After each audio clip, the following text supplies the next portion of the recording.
So let's talk about Neuralink. This is a company that's right in the middle of a perfect storm. We've got this absolutely groundbreaking technology colliding head on with some major regulatory hurdles and, frankly, a ton of political controversy. For anyone looking at this from an investment perspective, it's a really complex picture. You've got this massive potential upside, but it's clouded by some equally massive risks. All right, here's our game plan for today. First, we're going to look at the really confusing signals the market is getting right now. Then we'll rewind the tape a bit to understand the history between Neuralink and its regulators. After that, we'll zoom out to see who else is in this race. And finally, we'll boil it all down into some key takeaways. Okay, so let's start with what's happening right now, in early 2025, because the events we're seeing are presenting a deeply contradictory picture for anyone trying to figure out where this company is headed. So on one hand, you have this, a really sharply worded letter from Congress coming out in late February 2025. It's basically slamming the termination of a bunch of federal health agency workers and pretty much says this could seriously damage the FDA's ability to do its job. That right there signals a really contentious political environment. But then, and this is the crazy part, at the exact same time all this political chaos is going on with the FDA, the agency grants Neuralink's speech restoration project a critical breakthrough device designation. You know what that is? It's basically a fast pass. It signals that the FDA is prioritizing this device to get it to market faster. So you've got these two powerful but completely opposing signals hitting the market at the same time. All right, let's get some crucial context here. To really get why those 2025 events are so significant, you have to look back at Neuralink's, well, let's call it a challenging relationship with the FDA. You know, the path to human trials, it has been a total roller coaster. It started with a flat-out rejection from the FDA.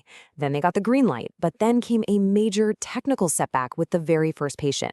A bunch of the device's tiny threads literally pulled out of his brain. And yet, despite that, the company has pushed forward and implanted more patients.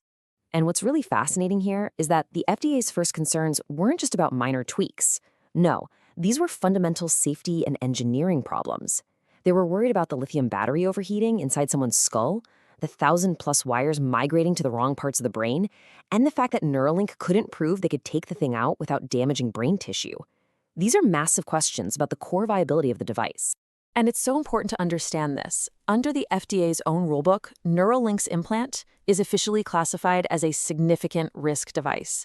That's not just jargon, okay? It's a formal label that forces the highest, most intense level of regulatory scrutiny possible, and that just makes the recent fast-track designation even more interesting, doesn't it?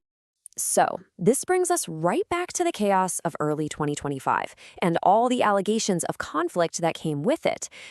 So get this. In February 2025, reports start flying that around 20 employees were let go from one very specific office at the FDA. The office that just so happens to be in charge of overseeing brain-computer interface devices, like Neuralinks. Now, sources in the report were careful to say they didn't think these people were targeted because of their work on Neuralink, but for the market, the reality is clear. When you remove that many specialists from a highly technical team, it's absolutely going to affect their ability to review things, for better or for worse. And for any investor, you just can't look at this FDA situation in a bubble. It's part of a much bigger pattern of intense scrutiny and investigations across a whole bunch of federal agencies, all targeting Musk's companies, from Tesla and SpaceX right on down the line. It paints a picture of a really high-friction relationship with regulators. But despite all that drama and all those regulatory headwinds, Neuralink is playing in one of the most promising, fastest-growing sectors in all of medtech. We're talking about a market that is set to more than quadruple in the next 10 years. The compound annual growth rate is projected to be over 17%.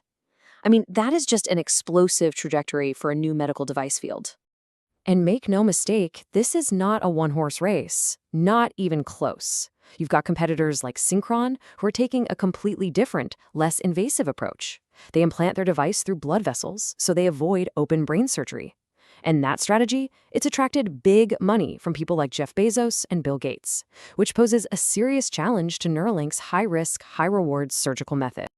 So what are you supposed to do with all this? How do you process these signals that are pulling in completely opposite directions? Let's try to break down the bull and the bear case here.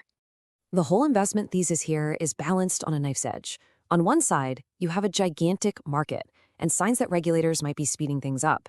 But on the other, you have this huge company-specific risk from all the political drama, some very real questions about the tech's reliability, and this fundamental biological problem that every single company in this space is trying to solve. Yeah, let's talk about that biological problem. It's called glial scarring, and it's one of the biggest hurdles for everyone. Basically, your brain is smart.